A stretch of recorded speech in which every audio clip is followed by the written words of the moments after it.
Saudara, kita berjumpa kembali dalam keadaan yang sehat, semangat, dan antusias. Kita bersyukur kepada Tuhan bahwa kita masih diberi kesehatan sampai hari ini. Maka izinkan saya untuk sharing pada kesempatan ini. Sharing saya ini topiknya adalah cara bagaimana mengembangkan diri, atau juga bisa digunakan cara bagaimana kita membantu mengembangkan potensi anak. Nah, untuk mendalami bagaimana caranya bisa dilakukan, ada ilustrasi sebuah cerita demikian. Ini saya baca dari sebuah buku yang berjudul Si Cacing dan Kotoran Kesukaannya, ditulis oleh seorang biksu namanya Ajah Brahm. Nah, dalam salah satu bagian dalam buku itu dikisahkan sebagai berikut. Ajah Brahm dan beberapa biksu membangun sebuah tembok biara. Dia menyusun batu bata demikian rapi, tersusun sehingga tembok itu terbangun dengan sangat indah. Ada kurang lebih 100 batu bata tersusun rapi. Tetapi sayang, di tengah-tengah tembok itu ada satu bata yang terletak tidak persis pada tempatnya.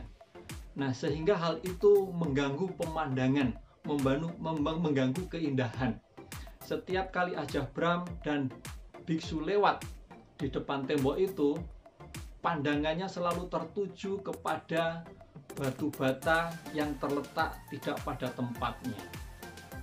Hal ini mengilustrasikan seperti kebanyakan manusia, seperti kebanyakan kita, itu lebih mudah untuk melihat kesalahan, kekurangan, kelemahan dalam diri seseorang, dalam diri orang lain. Satu kesalahan, satu kelemahan, satu kekurangan seringkali mengganggu cara pandang kita. Padahal ada 100 bata yang tersusun secara rapi, ada 100 kebaikan, 100 kelebihan. Tetapi manusia seringkali fokus pada kesalahan, fokus pada kekurangan.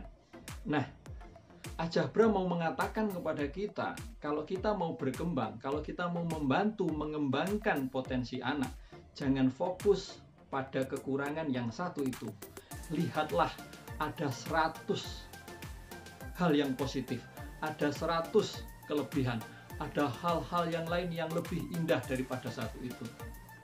Nah, penulis lain, saya membawa buku ini berjudul Sebersit Inspirasi, ditulis oleh Herr Reiseng. Metode yang seperti disampaikan oleh Ajah Brahm disebut dalam buku ini disebut dengan metode ekspansi kekuatan positif.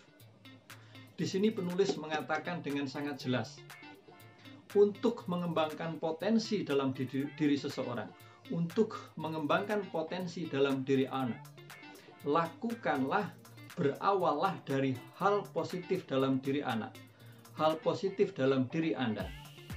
Hal positif itu untuk hari berikutnya terus kembangkan, ekspansi, kembangkan. Temukan hal positif setiap hari dalam diri anak, temukan hal positif setiap hari, satu, dan begitu seterusnya. Maka hal-hal positif itu akan menjadi kekuatan yang ekspansif, yang akan menguasai diri anak, dan anak akan berkembang. Kita tidak mengingkari adanya kekurangan dan kelemahan, tidak. Tetapi kita jangan fokus pada kekurangan, tetapi carilah hal-hal positif, carilah kelebihan dalam diri anak, dan katakan, sampaikan hal itu setiap hari. Temukan hal baru yang positif juga dalam diri kita kalau kita mau mengembangkan diri kita. Maka kalau itu kita lakukan, niscaya anak kita akan berkembang. Kenapa? Karena anak kita merasa dihargai, anak kita merasa mempunyai identitas diri yang baik, yang bagus, yang berharga, dan itu akan memunculkan kegembiraan dan kebahagiaan. Dan kegembiraan-kebahagiaan itulah yang akan melahirkan potensi-potensi lain. Demikian juga di dalam diri kita. Itu namanya satu metode ekspansi kekuatan positif. Mari kita melihat dari hal yang positif pada diri anak kita, pada diri kita, dan terus itu temukan. Maka kita akan berkembang menjadi hal yang positif. Cukup sederhana. cukup mudah untuk dijalankan.